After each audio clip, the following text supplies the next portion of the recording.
This afternoon's session, it's titled The Interaction Between Higher Education and the Economy by Dr. Jim Purcell. My name is Christy Neal, and I'm from LSU, and I'll be the moderator for this session. But first, I'll go over a few housekeeping items. If you have technical issues with Zoom, we ask that you disconnect and contact their technical support to receive assistance. I'll post that phone number in the chat. I am going to mute the microphones during the presentation, just because some of us are still at home and there may be some unexpected distractions. You can use the chat to send messages to each other or the group, or just to collaborate. We ask that you complete the evaluation at the end of the session. I'll post the link in the chat as well, but you can also get to it on the conference website. There's a link in each session description. On that page, you'll be asked for the date and time of the session. Then there will be a drop down for you to select the session name. We will record the session, so if you don't want to be a part of the session, you can change your name to anonymous or stop your video. Okay, without further ado, I'll start recording and hand it over to Dr. Purcell.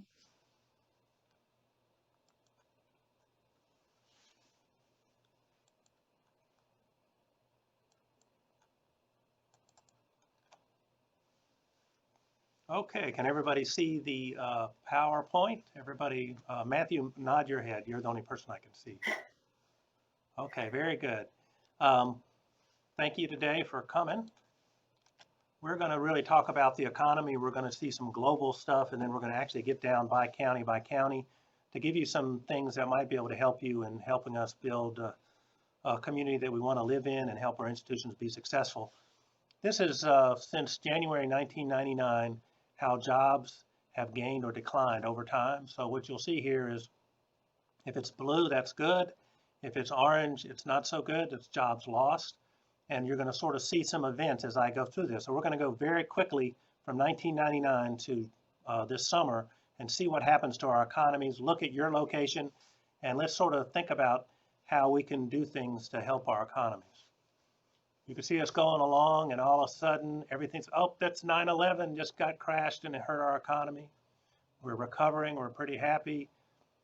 Katrina, boom, not so good for Louisiana. Then the Florida market, and then the rest of the country goes into mortgage failure, recession.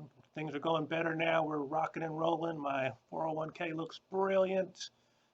And then this summer happens, and then we get that overnight. Twice, almost 3 times as big as what happened to us in 2008. Those of us that have worked in this field having to address this with a sort of whiplash from what we occurred a decade ago. But there are solutions that we can work through. And what you'll see in the data generally as you look through these maps is the institutions that, or the communities that were bigger and the communities that actually had educated people actually were able to sustain themselves and came back and recovered quickly through these calamities. I've been looking at these maps for 20 years. They, normally it's very cyclical. Community colleges have big enrollments when the economies go down, but this didn't happen this time. At this particular time, what we end up with is the community colleges actually lost, at least in our state, from year to year comparisons, about 10%. The universities stayed stable, but it's mostly because they opened up the gates and let people with lower admission standards in or whatever. So the more selective you were, the more likely you were able to find enough people that wanted to come to your place and keep your enrollments up. In addition, the universities ended up with a lot more people going to graduate school because there were no jobs for those about to graduate. But the futurists always tell you that you got to have these things to be sustainable: better schools, access to colleges, low crime rates, all these things. And it's not just me saying this. There are several books that have been out over the last decade or so that we're trying to address how we're going to do this and how the world is changing. And it really is, the future is all about density of educated workers. You have to have alignment of skills to our needs. Local leadership is important, but in the end, it's all about Sparta versus Athens. So as a community and a university, we have to think about how we can best keep our communities being supported and moving forward? How do we make work-ready communities? So in the state of Alabama, where I am, you'll sort of see where all the educated people live. Don't go anywhere else. And this little part down here, I sort of highlight it when I want to be nice to the politicians down there. But generally speaking, all of these places are where colleges and universities are. As economies change, in the past, we used to be on rivers, we used to go be near interstates, and now it's where educated people are. All the economy that's going to be built in Alabama is going to be around where educated people are, which is actually in places where there are colleges and universities. And in other places, there will be nothing. So think about where you serve and what your communities are. So this is the opposite of that map. This map actually shows the states or the counties where people are on Social Security. So they're either retired or disabled. And you'll sort of notice they're right here. What the literature says is once that gets to 40%, then most likely the economy in those communities are toast. That there's not a whole lot of fixing that you can do to help those things move forward. So you take a place like Wilcox County, which is where our governor's from, is 44.9% having the Social Security, but then you add in local state support, other retirees. If you get over 50%, there's nothing economically that's sustainable for these communities. So what can we do to help them? Well, first of all, we have to do is make sure that they have people that are there that industry wants to have. There are some literature out there that talks about if you increase the education level of your community by 1 year, you will increase GDP 17% and their real wages 17%. So there are things you can do to guide them. They highlight a couple big towns, the Research Triangle, which has done a wonderful job in North Carolina, marketing North Carolina as the next great savior of all great things. And it's basically founded by those great universities being in the right place. At the same time, they talk about New Orleans basically disinvesting in education and workforce for a period of time. And now, even after they come back after Katrina, they're not necessarily having success in getting new industry and businesses in there at the level they need. So there are things you can do locally to make a difference. Throughout history, this has happened. In this book, it really talks about if you do not take care of your employers and the needs of industry, you're going to have compression of wages and people are going to move elsewhere. And what happens is technology changes, and if you don't adapt, your training and your workforce will not be ready for the next big thing. In America, we actually had a slow conversion of our economies since the 60s, where in the South, we were all manufacturing and farming, and anybody could really get a job then. But since 2007, 60% of people in these fields had to have an associate degree or higher. So that's a slow migration, but as you know, automation has come and moved and accelerated the change that's happening in our societies. In order to be successful, we're going to need lots of human capital, which is higher ed's business. And I know there's a lot of you out there saying, well, this isn't none of my business. I'm just an RI guy at a campus or in a community. But the key is the only people that can make sure that progress is going to occur in your community and near your university is us. We're the smart guys in the community. We should be stewards of that community and should help them become successful. And if we don't, then we as an institution may have difficulties later on. Now, that's not to say that all those federal guys aren't totally good sometime. And there was an era where there was some great benefits. So this is Lyndon Baines Johnson. He was vice president to Kennedy. And when he came president, he wanted to solve poverty, as everybody wants to.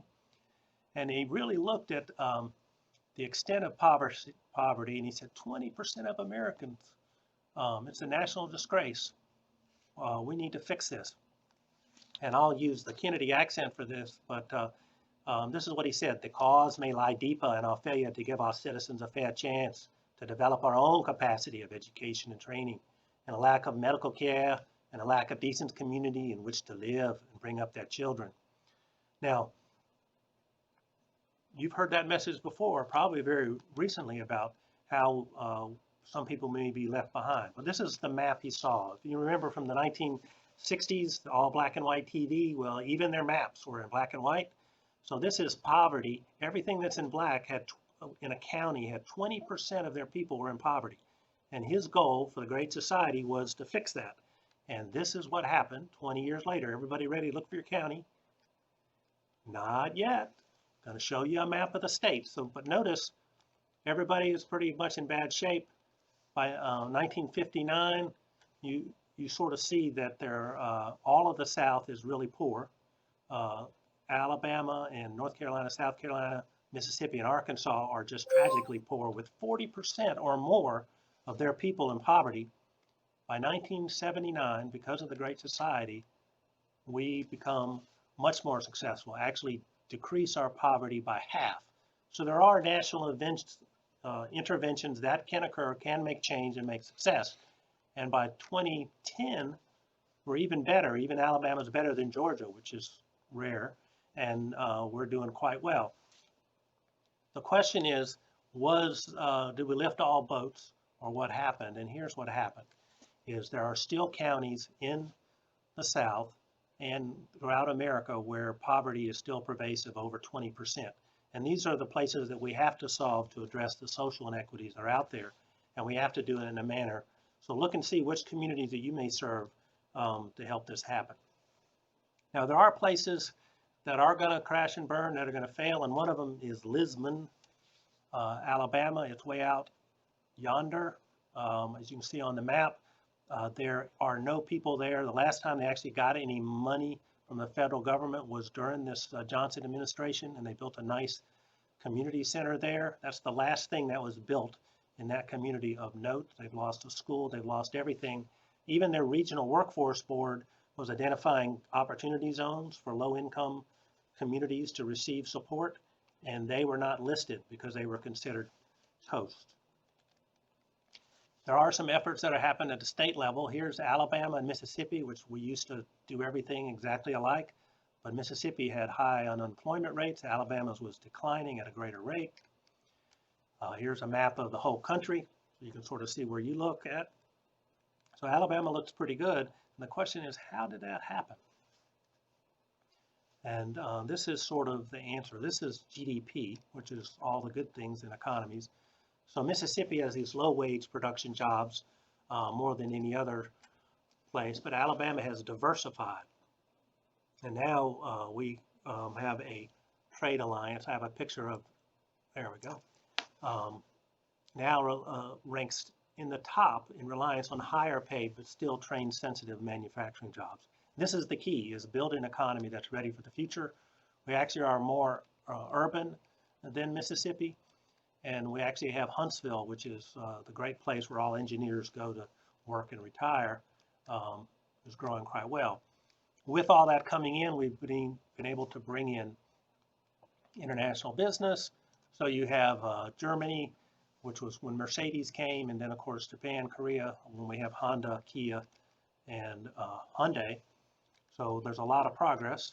And all these counties, because we had places where there are educational folks, these counties are where the colleges and universities are, and it's actually where foreign business went to invest and put their factories. So here is a map, and there's your picture of Lisbon. No local investment, no international investment, no anything. So the question is, what do we do with those guys? Automation has really changed the world. This is an analysis just came out about a year ago.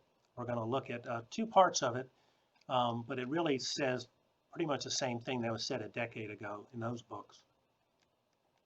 So here is their analysis, and we're going to look at this little picture here. This is where we were in 2007-8, and what you have is all the growth happening in these high growth hubs and the mega cities, and then you have declines in distressed America and Americana. Now, is everybody ready? That's a drum roll for where we are as far as growth since 2007. And there we are. We are Americana and distressed Americana. So the world has changed and our economies have, and we're going to have to figure out how to address this. in a better way. 2/3 of U.S. job growth since 2007 was in just 25 cities. And the rest of us had a decline of 3%. So the world has changed, and still 40% of Americans are in jobs that are going to be shrinking by 2030. We as colleges and universities have to figure this out. What are we going to do about the future?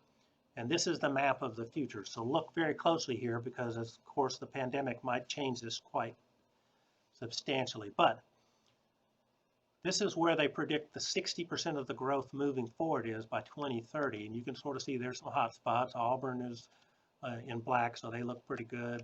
I'll zoom in so you can see the states. But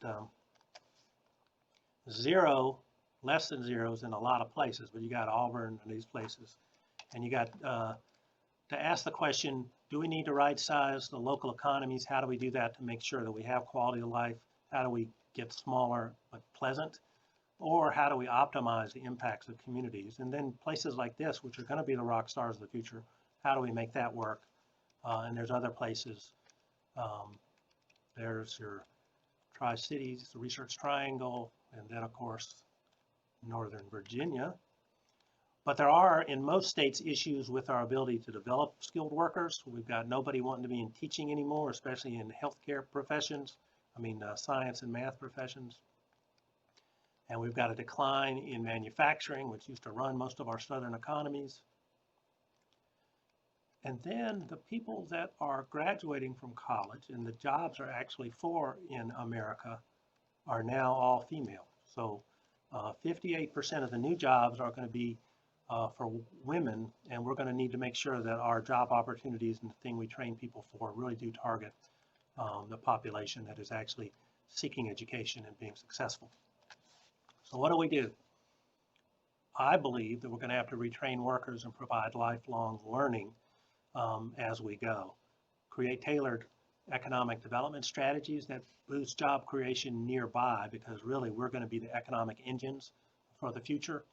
And there's going to be a lot of workers in transition, and those adult worker programs or adult student learner programs that never seem to do anything on our campuses are going to have to be very, very important to us.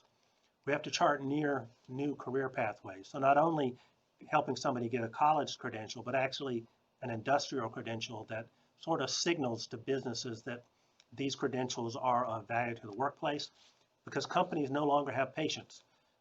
They don't think that they can invest in a person for 20 years because those people wander off to other opportunities. And of course, the people would say, we only wander off because the companies throw us to the curb quicker than they ever have and don't give us a pension. But they will hire people based on the person's existing skills, and we have to think about that as we build our curriculums. Make sure they have credentials that can get them hired, and develop them liberal arts and leadership skills that help them to be promoted later on. A lot of scholarships are leaning more to specific workforce needs because of the critical Sparta versus Athens battle that's out there. Here are the factors to employment. Need to involve moving people to where the jobs are. We need to communicate to our people that the American dream does not happen sitting on your mama's couch or in your mama's basement or in a small rural town. You have to go out and hunt for it. Horace Greeley used to say, go west, young man, and that's what we have to do. Go to college and then look for the opportunities where they are.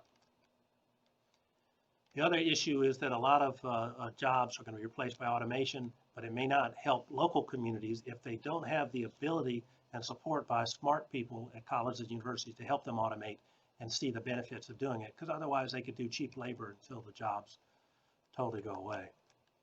So there's a lot of this kind of things we can do, and I just wanted to highlight 3 of these right here. Use your big data to sort of see what the demands are and try to align it to what you're offering at your institution. Recognize that you need to incorporate workforce credentials into your work. And the other one is try to help people migrate. I've been trying to pass legislation in this state that would actually pay for all the utility deposits for people moving anywhere in the state to get a job if they graduated from a college or university in our state. And that's designed to make sure that even the low income who really can't afford deposits when they're moving is to have the state guarantee those for a period of time while they get to the right place where the opportunity is. I talk fast, but the reason I did is that we have to go through one more gauntlet of things here because it's now or never to think about the future. Automation has taken over the world. 1/3 of that automation is going to happen in America. And we as educators and communities have to be proactive or we become victims to economic change. And if we don't do it right, they say we're going to go back into a big recession. And if you think about what happened because of COVID, we actually went back into the recession very quickly. And we're going to be automating quicker because businesses have to become more efficient. And this is how it works. This is an example of computers replacing humans. One robot replaced 5 workers by Ford. Hyundai said we could do better than that. 12 workers by one robot. And then the Germans got involved and they said 16 workers for one robot. And we're saying, well, maybe in America this won't happen. This is America. This is not going to happen. Well, here, right here in River City, right here in town where I live, there's a nice plant that just got an expansion, $388 million to build a 260,000 square foot engine manufacturing plant that we would think would be able to employ all of God and kin and all the mankind we have here. And it's going to produce 50 jobs with an average salary of $52,000 because they're going to have happy little robots, and these guys are going to have little oil cans making them happy. So the future is looking like this, and this is what the futurists say. This is the middle class is going to crash and burn, and you're going to have poor people who are going to be the oil can people, and then you're going to have the people who are actually working the machines and operating on them, making money, but there'll be less of them, and the rest of them will just throw to the curb and won't be noticed in our unemployment rate because if they're not looking for a job, they don't count. So that is what the dystopian futurists say is going to happen. And of course, just like on those Christian channels where they talk about the future and prognosticate about the future, you can change this if you intervene, if you try to do some things that make this a better world. And this is what we as colleges and universities have to do. We have to help train for the future. And here is something pretty good. All those, of course, we knew were crashing and burning, all the less than college people needing a job. But community college work, the associate degree, may be less attractive because in the future, the technical skills required may be college or in advance. And I'm going to show you something here in a minute and you'll be surprised. But this one should get you an idea, because those of you who may not think that the establishment bureaucrats in Washington know what they're talking about, this is another perspective. 83% probability that automation will replace workers whose wages are less than 40% a year by 2030. 83%. 31% if you make between 40 and 80,000 a year. And that is from the White House Council of Advisors, not from the deep state people who are predicting the rest. So every state has these big goals about educating half the free world, building the economies because of that Georgetown study. Alabama has one of those. But what you'll find is, of the jobs, as we projected out what jobs we needed in this state, 1/3 of them are from community colleges, but really 2/3 of the jobs needed by 2025 are at the bachelor's or higher level in just Alabama. And think about all the other states we have to address. So the future for higher education is extremely important. Here's our growth. We would have to actually increase degree production 16% at the bachelor's level to meet those targets.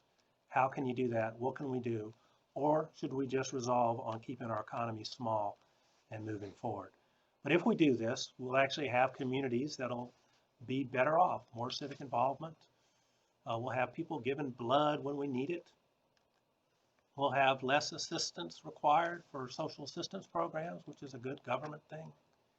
We'll have less people going to jail because they'll be smart enough to figure out how to not go to jail because they're educated and not get incarcerated. Less poverty. Unemployment rates will decline. Home ownership, which used to be a good thing until the 2011 pandemic or crisis. More education, more housing. And then, of course, the critical thinking thing, if you're drinking and you're stopped at a roadblock, and are you wearing a seatbelt? And the literature does show here that the more educated you are, the more likely you are to be smart enough to wear a seatbelt. But if you're legally drunk, what's the answer? And you can see here, this is the literature about legally drunk people at roadblocks wearing a seatbelt.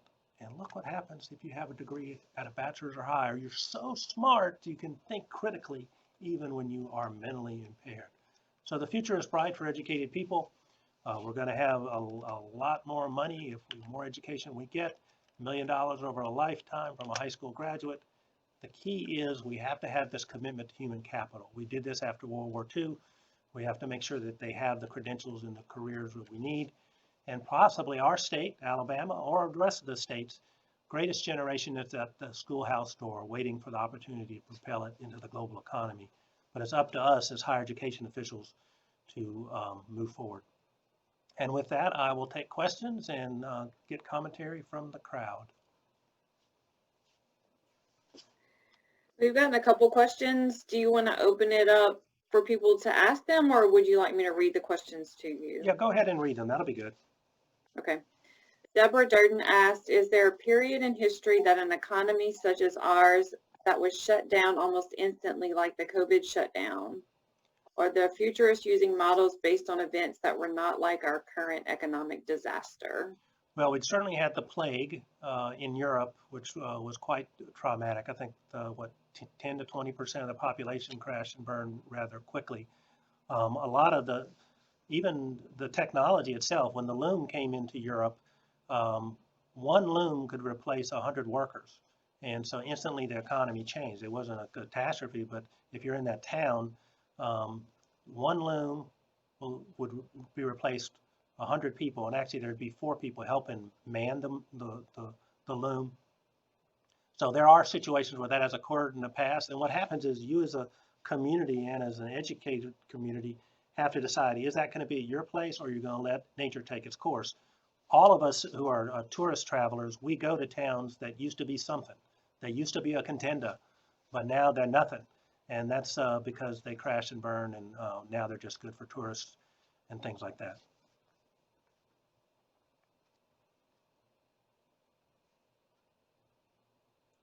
That's the best answer I get. I do more politics than actually talking data these days, so my answers are usually half answers. And she also made a comment that these predictions are going to have to be redone based on the mass exodus from New York, New Jersey, and California.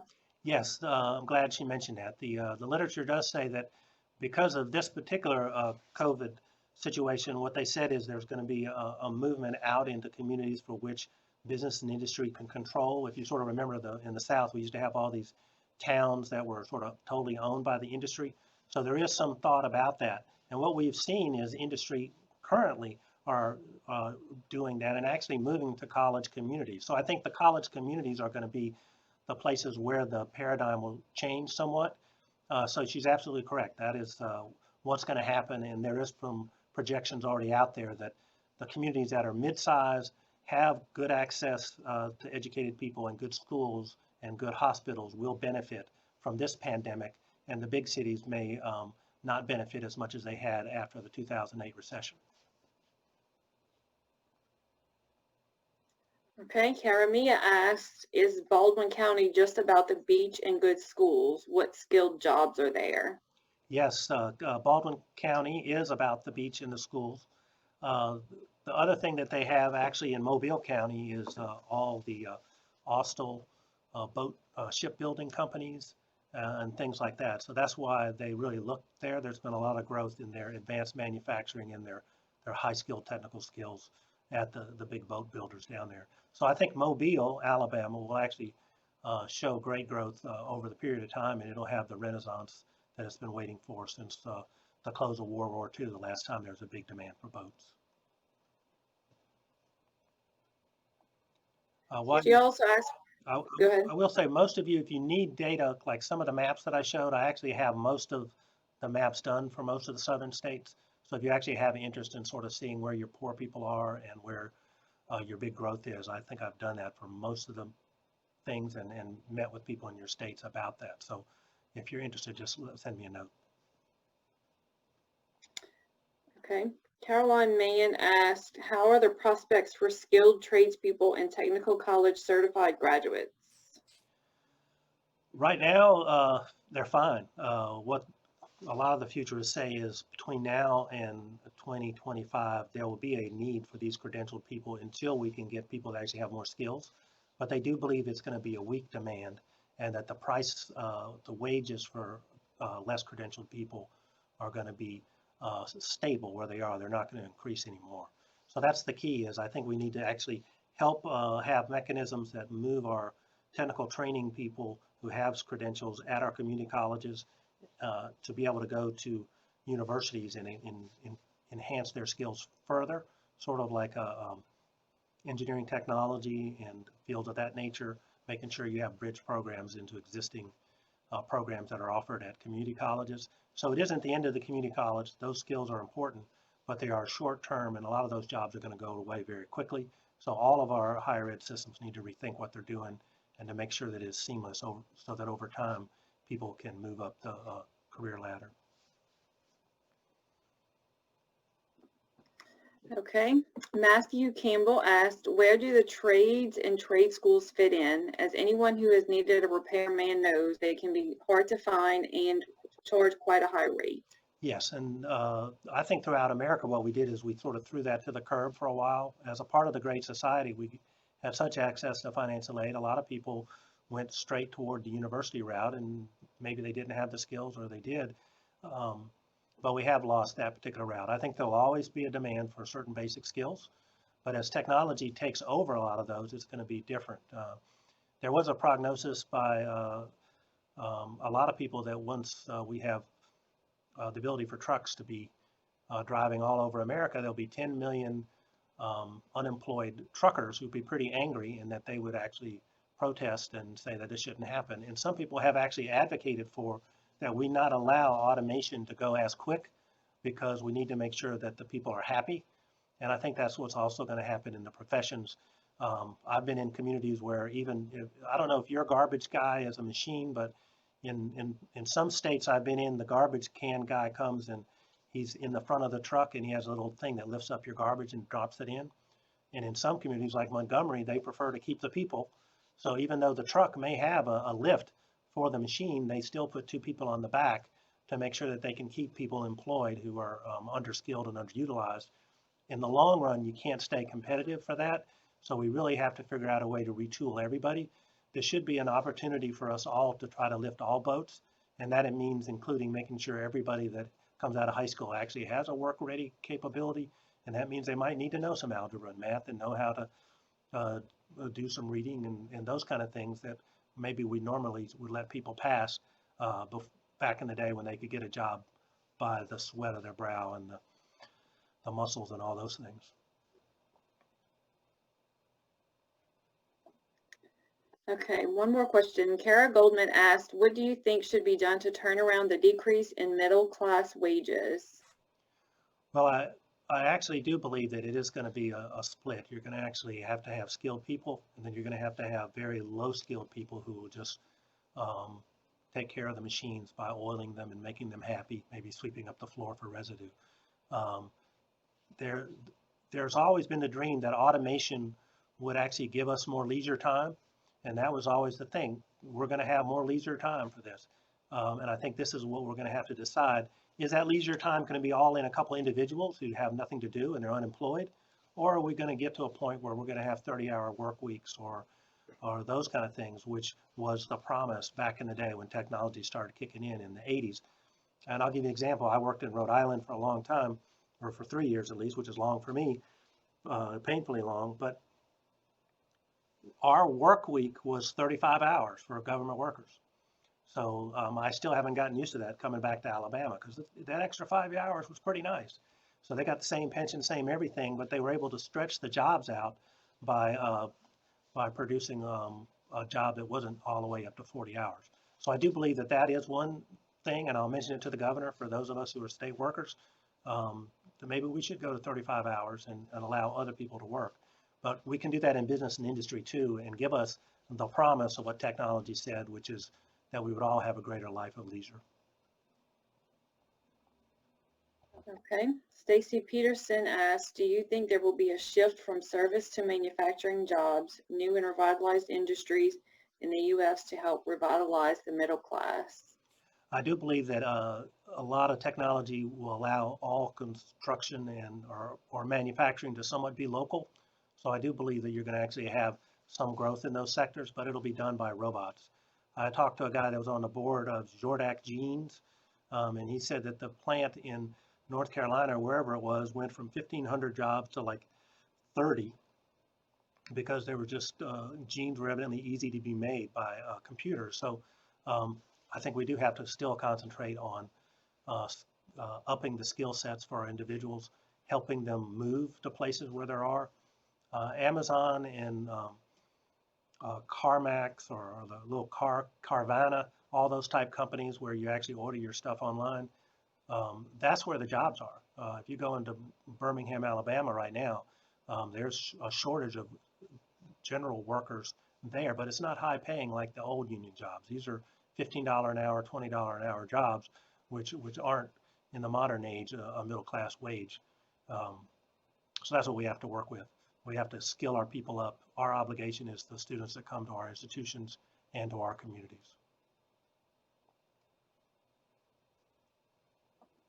Okay, Susan Lounsbury asks, if businesses are less willing to invest in training workers and citizens are already stretched with respect to college affordability, will states and the federal government develop programs to help, or will it be up to the institutions? I think it'll be half and half. I'm not a all free college guy. I think that you can develop mechanisms. A lot of the literature, and Christy, you're remember when I was in Louisiana that we did a study that discovered that if you gave up to 66%, if you gave students 66% in need, they would retain and graduate at the same level as if you gave a person 100% of need covered at an institution. So I do believe there's a lot of money out there that can be redirected to assure that more students graduate. So I would recommend that all institutions think about how to optimize student success. Don't give everybody or a lot of students the life of Riley. Give as many students as you can 60%, 66%, because if you do that, more will retain and our economy can be, the needs of the economy can be met. Heather Epstein Diaz asked, a couple of years ago, I saw that Alabama offered free college to the parents of low-income 6th and 7th graders. Has the free college movement grown in Alabama? Yes, I don't recall that happening here. I've only been back in the state for about 3. We're actually very low in need-based aid here. So we only spend about 10 million at the state level on need-based aid, which is a sad state of affairs because we have lots of poor people. But we do spend a lot of money on veterans. So if you are a veteran and you come back to Alabama and you've been injured more than 20%, 30%, or 40%, you can get pretty good benefits. I went to college on the Alabama GI Bill. All 5 of my brothers and sisters did, and we all graduated from college, and it was all free. But it isn't something that really addresses the low-income people, because not all low-income people went to war and got injured. It's sort of a random deal, almost like a lottery type thing. So I would recommend a more thoughtful approach. But I would also say that there are communities that we should invest in, and I think that is college and university communities, because they are going to be our economy. The gross domestic product in those communities are going to help us to do the things we need to do, such as provide greater skill sets for all our people. And I do believe that there are some communities that we should just say, hey, your time has passed. You know, let's go find a place that actually can make you have a good life and your family has a good life. You pick it. We don't care where it is, but where you are is something that's not sustainable in the long haul. And that has happened throughout history. It just hasn't been me saying it out loud. Karamia asked, or employee sponsor. I'm not sure, employer sponsor. I'm not sure what that was in reference to, so Yes. maybe she can. Well, I will say that there's a lot of school districts now that are having to do that. They can't find anybody to teach in their school, so what they do is they get a good teaching assistant, and they'll ask that lady to go back to college to get a credential. They'll actually pick people in their senior class who seem to be good school teacher type young people and say, hey, can I scholarship you if you agree to come back and work for us? So there are ways to do that. I do believe that local communities can help by actually providing scholarships to their own people. And here's one of the things in those books that I mentioned said is, it's not the A and B student that builds your economy, because they're going to wander off and go where the opportunities are. It's your C, D, and F students that are the economy for your future. So what we have to do is sort of help the students that are C, D, and F, help them build their skill sets up, because they are going to be your local economy. They're the ones that hang around in their mama's basement and either become productive IT guys or whatever people do in their basement, or cause trouble. So what we have to do is help them to have access to the American dream by concentrating on helping them grow. Deborah Durden again asked, $20 an hour isn't paying high? No. I can't even get graduate students these days to work for me for $20 an hour. And of course, I'm working them part-time and they're starving. I was in Rhode Island and we had a union for graduate assistants, and they complained because I didn't provide them dental. So I think what we should try to do is think in terms of what is a living wage, one person being able to provide sustainability for a family with a child, and that's probably around $60,000, even in Alabama and the southern states. That's the truth. I think we have to address that. We just can't live on cheap labor forever. Susan Lounsbury asked, do you think COVID-19 and the shift to online instruction will have long-term effects on the economies of college towns? Or is there evidence they will rebound quickly or not be affected much? I think some will recover, but higher ed had been on the decline in enrollment. There was I think 60% of all institutions last fall did not meet their enrollment targets. So we were on a downward trend anyway. Certainly the privates are more susceptible because they don't get as much of a bump in support when things crash and burn. But yes, I do believe that technology will allow us to learn in different ways. I've enjoyed technology, and maybe because I'm an introvert, I enjoy the conferences like this. I could stay in my office and DC lots of conferences and just hang, and then go home just in time for a meal. So I do believe that this is a method of learning that will continue in institutions that aren't able to do this in a way, but actually have some experiences that are unique and special to them are going to be the key. And there are some institutions out there on that. I've actually done some analysis on that too. And what you'll see is there's a pattern. The institutions that have been creative and innovative will grow.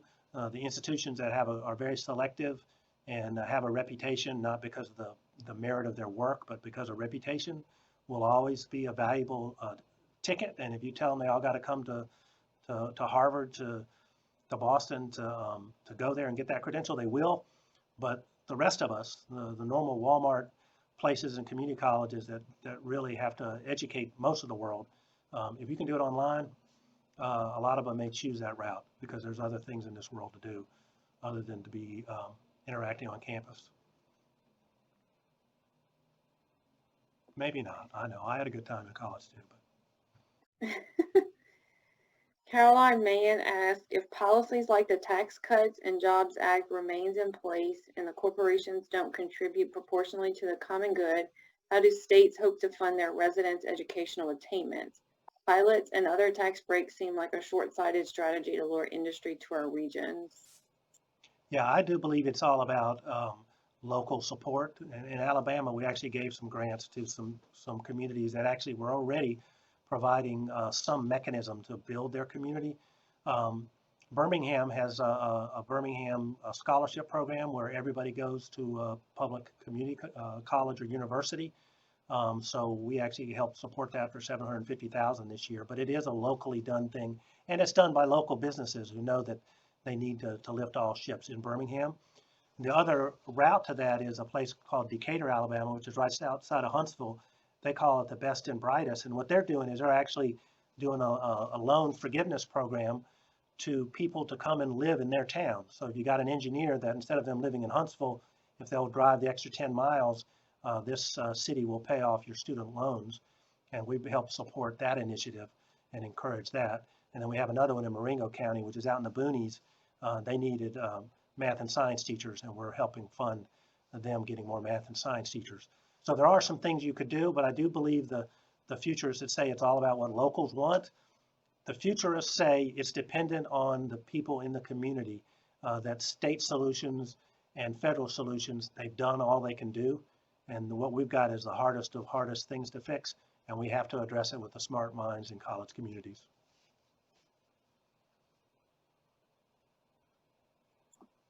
Heather Summer asked, what are your thoughts on universal basic income and how that might be funded through taxes?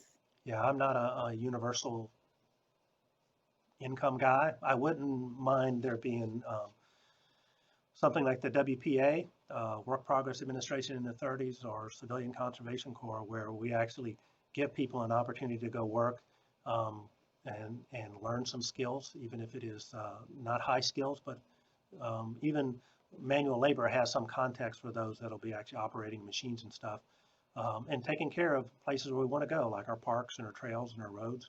There are things that we can do. So I certainly think that if we would incentivize people to work, I think that is helpful. I do believe there's some, the wages are too low at this point, and there is a sort of a gap between when someone gets in, can be successful and move forward. Such as in certified nursing assistant, people think that there's going to be a career path from certified nursing assistant into nursing, but the nurses will tell you no, that is not a real rational gap. I mean, a path, because certified nursing assistants is basically 6th grade education type stuff. And when we hire somebody for nursing, they've got to have critical thinking skills, and that requires a whole different thing. So if you just give somebody a certified nursing assistant, it doesn't really mean they're going to be successful in something else. And in fact, the literature has shown, we've given all those promises about bridge programs from CNA, but the literature shows that only about 6% of people that get a CNA and basically move on into a nursing program. So there is really not a way for them to migrate in that direction. And that's the one thing higher ed doesn't need to do, is give people false hope. If CNA is not going to bridge you and get you to a nursing program, don't say that out loud. Don't say that it is the ticket to your next destiny, because it's not. The income of CNAs is not enough for you to actually invest in the time off, because you don't make any more than a minimum wage person does. And if you were about minimum wage and didn't have travel and all that, you'd actually get health insurance from the federal government. So there is an opportunity cost that's lost if our educational experiences don't provide a wage that is living. I will say, for all of you liberal arts, flower children people out there, yes, it worked for us, fine, but the modern age says you got to have a skill set that the big, hungry industrial machines need. The basic skills need to be there. I don't mind graduating somebody with a liberal arts degree, but I think they should have connected with that a short-term certificate in logistics, or a computer science, or something that allows them to have some token of evidence that they actually can start a day job, because that's what's going to build the economies in the future. But I do believe the liberal arts experience has proven to help us build people of good character and good leadership. Okay, I know we only have a couple minutes left. Do you want to take one more question? Sure. Okay. Susan Lounsbury asked, how do these college towns look in terms of age? Are they young, so influenced by enrollment at institutions, or are they older because people are retiring there, or are they in the 25 to 64 age range? Yes, in order to produce GDP, you got to have workers, and so a lot of it is that's where the young people are. That's where the people that want to party are. That's the other thing that happens at college towns, is there is more of a social life, and what they say is the most high-skilled people, the people in engineering, computer science, creative arts, like to party, like to socialize, like to do those things, and college towns sort of have that built in. So that is one of the attractors to making sure that you have a creative community. Some of it is related to the fact that there are young people aged. There's spouses of faculty, there's students themselves. There are brilliant students who crash and burn, who work in our communities and towns. So the key is we can build our future, we can build our institutions' growth and the growth of our communities by keeping an eye on what the workplace needs are for the local community and building it and making it happen. If you look at Tuscaloosa, Mercedes came, and they came because they wanted to be about the Crimson Tide and all for one for all, and all that great stuff. A decade later, Kia came, and they actually went across the border to Georgia to build their plant But if you actually look at all their supporting companies, they're all on the way from the Georgia border to Auburn, and all the executives live in Auburn because they want their kids to go to Auburn schools, which are great schools. So that's the key, and the ticket to these things is the quality of life in college communities, or what businesses want. Nobody wants to go to Lisbon, Alabama and build a factory. No matter what, nobody wants to live there because there's nothing there for them to do. There's no quality of life for their families. And what we have to do is build on what we have out there, which are the good communities that colleges and universities are. Okay, Juliana Proctor said roll tide. Yes. And Karamia asked for one more Kennedy impression. Be not so concerned with the how, but on the why, for once we know the how, the why shall surely come. I will say, let me give you a Thomas Jefferson quote, and this is really about America. He said, "I was a revolutionary so that my children could farm and that they could do art." And it takes about 3 generations for the American dream to happen. And what we've done in America is that's what happens. I benefited from my father. My great-grandfather was a sharecropper. My father was a military man, retired and became government. I got to go to college and have done well. And my daughter has a degree in art. And that is the benefit. Now, I've had to work hard with her to get a job that has health benefits. So now she's a school teacher who teaches art.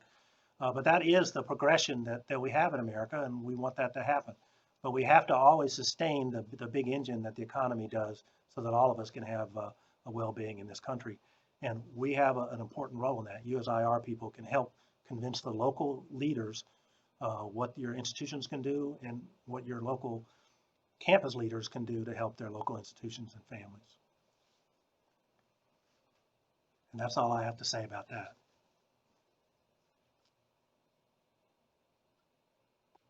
Okay, I think that about wraps it up. Thank you, Dr. Purcell, and thank you to everyone who has participated in this session. Don't forget your evaluation. I pasted the link in the chat, so if you would go ahead and fill that out. I know we have a virtual happy hour coming up in a few minutes, and we have full day tomorrow, and then a few more things on Friday. So enjoy the rest of the conference. Thank you, guys. Thank you for coming.